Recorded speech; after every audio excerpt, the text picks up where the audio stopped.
So Doom has launched just a couple of days after Uncharted 4. A lot of people have been very excited, especially, the people who enjoy the mostly console players, but the people who enjoyed the Doom open beta and the closed beta have been having an absolute blast with it. And the general consensus and the sales numbers, although not released, I imagined are, pretty solid. Um, there is one major caveat.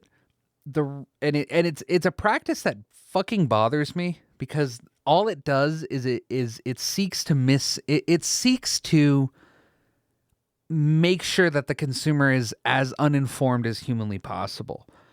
Doom did not, and this is Bethesda. I'm speaking of Bethesda. Bethesda did not send out review copies of Doom to publications to review it before the day of the release. Now, most game developers will send out review copies so that way the review can be posted a couple days before, the day of. There have been some controversy with a couple of games doing it like 2 or 3 days after launch, where that's when the review embargo is. Review embargo being a date set by the publisher which says, okay, you can launch your reviews, now. Whenever a game is really, really good, they will set the review embargo a couple of days before launch. They do that because once people start seeing, holy shit, everybody's reviewing this game awesomely, it just builds hype. It builds hype, and people are going to go out and go, holy shit, look, everybody thinks it's great. Therefore, it's probably going to be a good purchase. And it's pretty consistently true. I mean, there's not very many games there are examples, but there aren't very many games that receive, acclaim that people will turn around and go, not so much. The only game I could think of is maybe Fallout 4, where a lot of people were kind of like, it doesn't, it doesn't change, the world or anything with how good it is, but it's a solid game. And those reviews got fucking shot to shit and back. And then weeks later, everyone's like, "Oh yeah, it's not that great. It's good. It's good, but it's more of the same." So what Doom did was they didn't send out review copies, which is usually a sign of them hiding something. It's a sign of the developer going, if the reviews come out before the release, people are going to see, the kind of scores it's getting, and they're not going to go buy it. And based on, as of today, being in a world where the reviews do exist or they're in progress, the general consensus is the single player is very Doom, but it fails on being diverse and it fails on having good gameplay variety. And the multiplayer is getting shitted on for being basically a Halo clone, which we talked about a couple of, I believe a week or two ago, in our open beta impressions. So here's the thing about Doom. The fact that they did this, the fact that they waited, the fact that they didn't send out those review copies kind of irks me. Because essentially what they said is, hey, dudes, we know that it isn't the greatest game, so we're going to go ahead and withhold those copies from you guys, so that way the consumers will go, well, I remember hearing about the Doom, multiplayer stuff, and, people are talking about it, so I guess. And then they would go online and they'd look up gameplay, and it's like, dude, the only gameplay of the single-player campaign was shit released by Bethesda. It was that one, our single-player review. It's one, 30-minute clip. There was no other single-player footage out there because nobody had a copy of the game to show footage. And that kind of sucks. I mean, it's like intentionally getting the people who are, your bread and butter, the day one buyers. It's kind of like making sure they know as little as possible before going into the game. Not in a way of plotline, but in the way of what to expect of the game. And I just find that to be kind of repulsive for a game developer to do. I mean, it's one thing to not, to have a late embargo and have it day of, or, a day or two after. But to be that limited in gameplay footage, it's like you very clearly wanted to show them this highly polished, highly controlled version of your game and not what people are actually going to get.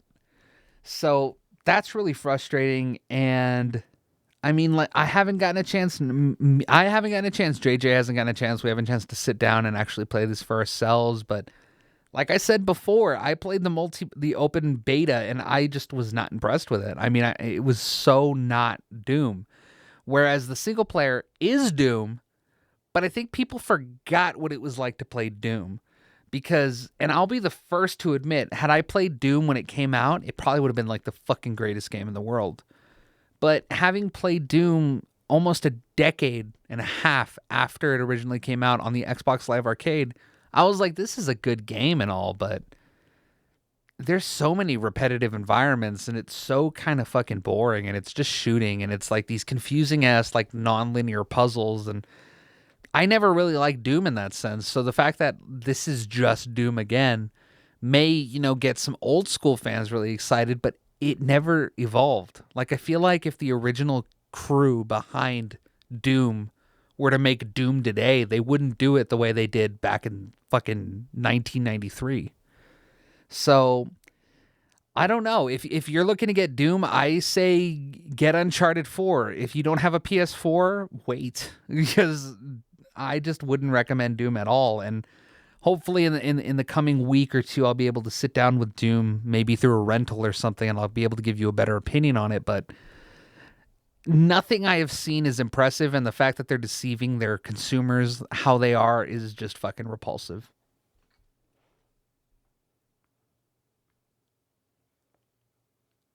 No comment. Damn. Damn. Okay. Do you have anything to say, or do you want to jump to the next one?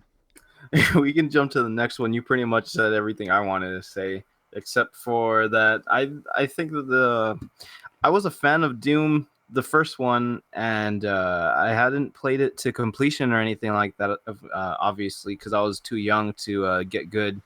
And I mean, I liked it back then. I think I would enjoy it now because the idea of just playing the single player as though it were just a shoot, just shoot everything that moves in like the Serious Sam type of way or the Doom type of way. I think that would be really enjoyable and refreshing instead of just like some sort of weird story going on like in COD or Battlefield. And I think that I would enjoy it, but I'm not going to spend the money on it. Yeah, exactly. Yeah. So NVIDIA has just revealed the new, what was it called? Pascal? Is that what they're calling the chips? Yeah. The GTX 1070 and the GTX 1080.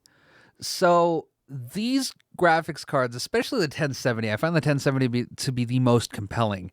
At the price point of $370, you are getting Titan X levels of performance. Now, the Titan X is a $1,300 graphics card. So for them to be able to scale back that amount of performance into something that's about the average cost of like a X70 series card is fucking impressive. Now, the 1080 is expected to be as powerful as two Titan X's in VR. In SLI. In SLI, which is very impressive, and at the price point of $600. Now, was it a Titan X, like two Titan X's in SLI, or is it two 980 Ti's? I feel like it's 980 Ti's in SLI because those are still comparable to Titan X's. But I'm not too sure. I'd have to look it up. I think so. I think the Titan series of cards are for like professional use, and I think the 980 Ti was like top of the line, for gamers. So it's really exciting because I had always felt that the 970, there was something so inherently weird because I can distinctly remember having a GTX 670 for the Win Edition and just being able to clobber everything I threw at it. Like everything ran at 100, 150 frames per second. Everything maxed out. It was fucking awesome, whether it was, Sleeping Dogs, whether it was Titanfall, whether anything. It ran fucking beautifully. And then we hit the 8th generation of consoles and the 970 cards, the 970, 980, 960, 950, the 900 series cards came out. And games were running really well but you really needed to get like a 980 or 980 Ti in order to do the same thing where you just crank everything up to ultra and it just runs at like, 100 frames per second. But what I noticed is with the 970, it was this card that was touted to be like baseline, which was kind of weird because having an expensive graphics card, period, kind of meant a lot. And it didn't matter if you had the most up to date version of the card, it worked, and it did a good job with its performance. With the 970, the 970 is the most recent card in the X70, series because, there was the 770 and the 670 and the 570. Um the 970 was supposed to be kind of that card that was like, oh, it's not going to break your bank, but it's also insane with performance. And what I found was this entire 8th generation, while games definitely ran well and I could always get 60 frames, that was never an issue. It was just kind of strange that like certain games I just I can't turn up. Like for example, I was playing the Overwatch beta, I could like hit high on some settings even though there was ultra and like epic right above it. So that kind of threw me for a loop because I really wanted to crank it up to epic. And you crank it up to epic, and the anti-aliasing is gorgeous, and it looks like a highly polished Pixar movie. And then you look at high, and it's like, high looks great. I mean, there's some aliasing issues, but it's just kind of strange that we go from a generation of cards that used to be able to handle the shit that we threw at them at like insanely good frames per second. Whereas, 8th gen has kind of beat the shit out of these cards, interestingly enough. I mean, you'd get a 980 and 980 Ti and you'd be able to run games on Ultra, but there would be dips. And I mean, I won't lie, there were dips in, 7th gen games, but generally across the board, you could run the games fine. So I think 1070, having the 1070 and the 1080 come out and touting Titan X levels of performance is fucking awesome, especially for the price point. I think this is going to be where those 8th generation games are going to get their fucking lunch eaten. I think this is where the games are going to start. We're going to have that era where you can just run anything on max settings at 60 frames per second and it just fucking works. But I mean, anything from like Watch Dogs, and these are just games I can think of that have that like next gen thing. I mean, there's The Division, there's Watch Dogs, there's any of the like Unity. Unity ran like shit on everything, and I know that was an optimization thing, but even the most unoptimized of the unoptimized on 7th gen ran great on the fucking like 670 and the 770, and obviously cards above that. So it's kind of strange that just I mean, I am very excited because the performance increase is going to be something that we definitely need.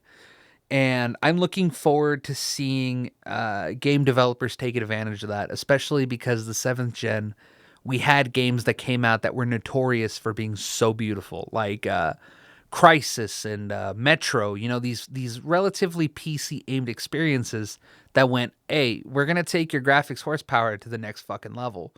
So I am very curious to see what devs can pull out of the 1070. And I think if we hit any from this point onward, if we hit any like port issues where like shit starts running badly on like 1070s, you can pretty much 1070, 1080, you can pretty much just flat out say it. Y'all did a shitty ass port.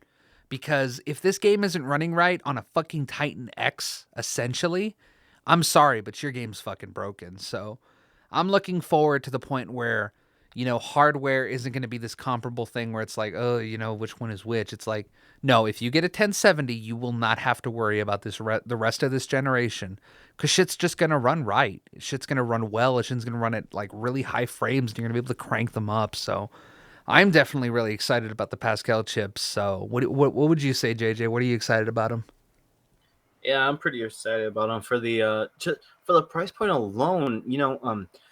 I was lucky enough to get my 970 for $260 from a buddy of mine, and it's a good 970. It's not like a rinky dinky reference card or nothing. It's a fucking let's see. I think it's a EVGA SSC plus. Mm-hmm. I don't think it's a for the win edition though. But I mean, it's a powerful card, and I really like it. And it kind of blew my mind whenever I first plugged it in and started playing games. And these new cards, I mean, you're right. They're gonna completely change this game, and they're gonna totally make VR and just everything kind of pop. And if games don't run correctly on them, then yeah, it's gonna be like a driver issue, a software issue, or just the game's completely fucked up. Um, the they're like what, I don't know, 3 times more powerful than the 970 and 980 respectively. Yeah, basically. Yeah, and from I think you mentioned uh from well, all right, well, let's put it this way. The Titan X, the reason why it's so much more powerful than the 970 and 980 is because one, they added some more space into the bus. They added from like 4 gigs to 8 gigs, and I think they changed the architecture just slightly. But the thing with the Pascal chips is that's a completely new architecture. It's a completely new chipset, and that just gave them so much more room to do amazing things like most graphics cards nowadays, you need two 8-pin 12 volt whatever. You need two of them to plug into your graphics card. But with the new ones, the 1070 and the 1080, you only need one, and that just frees up a rail that you don't have to worry about anymore for power consumption or for proper like clean power to your graphics card. And I'm not gonna get too much into like the logistics of it, but overall it's going to make your power supply run easier. It's going to make its life run longer. It's going to have a longer lifetime, and your energy bill can I mean it'll be in the cents, like maybe a fraction of cents, but wattage wise, like on your, like if you actually pay attention to your kilowatt per hour, there's going to be a difference because the rail is going to be able to send so much cleaner of power to it, and by sending it through one rail instead of two. And it's really, I mean, it's a marvel in the sense of that, from an electrical engineering standpoint. And I'm super excited for them, but I'm not gonna fucking get one. I, I mean, I have a 970. In my opinion, I'll be fine until the next generation of games, and even then, I'll probably save up to get the next new thing, or I'll just get a 1070, or I'll just get a 1080. I think, instead of get like the 1180 or whatever the fuck they're gonna put out, because they need to make a new name, because a 1080 sounds ridiculous. Oh, well, some console plebe is gonna think, oh, 1080, psh, your graphics card only runs at 1080p. I can run 4K with my PlayStation 4. Don't. No, no, you don't. Anyway, yeah. So yeah, when it comes to hardware optimization, they definitely have, they've sunk money into the R&D to make sure that this thing is as hardware optimized as possible when it comes to, running cleaner, running faster, running better, and just generally being more efficient. They've definitely done their homework, and it's pretty, fucking cutting edge technology. Yeah, with the advent of VR, I mean, the recommended card right now for VR is the GTX 970, but you play most games, and like for example, Valkyrie or Subnautica, these games that support VR, they're running on either the lowest settings or on medium. So I think when the 1080 comes out, it's definitely going to be the advent where games are going to start looking really, really good, and running really good too, which is insanely important when it comes to VR. Um, but yeah, I think the most compelling thing about these new generation of graphics cards is going to be the raw performance that people are going to get. That comfy spot where you don't have to worry about, is my card going to be able to run this game? Is my card going to be able to run this game the way I want it to? If the game doesn't run the way you want it to, and it's very clear that they didn't add any PC exclusive features, like, I don't know, fucking tessellated raindrops. I have no idea. We're moving to the future. Um, then you could really complain, if like those features aren't running as well. But if the game itself isn't running well, there's no excuse. It's a fucking Titan X, essentially.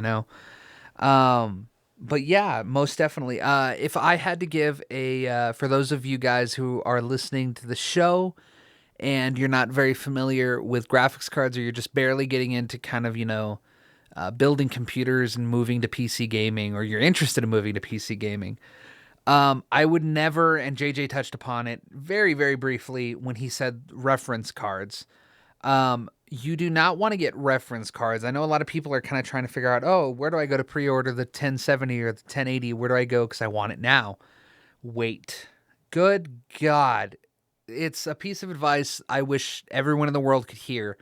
Wait. They're going to release the reference cards, the base model, the bare essential. It's a 1070 period.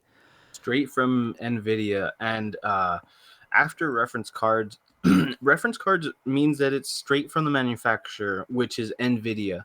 Now, Nvidia is the producer and the manufacturer, but they also give out licensing to other companies such as EVGA, Corsair, Cooler Master, etc., etc. And these guys, these are the people who fine tweak all the software stuff inside, or the firmware, I should say. They make it so that they're overclocked, and overclocking to a stable degree would make it so that your graphics cards, you get more bang for your buck. And also they'll probably take out the cooler, and they'll add better cooling solutions and except and like other stuff like that. They make the shrouding look different, or they'll add extra fans, or they take out fans altogether and just slap on a water cooling solution for you, and you just pay the one base price and you don't have to do anything else. And it takes a lot of the pain out of your neck from having to figure out what kind of overclock you want to do.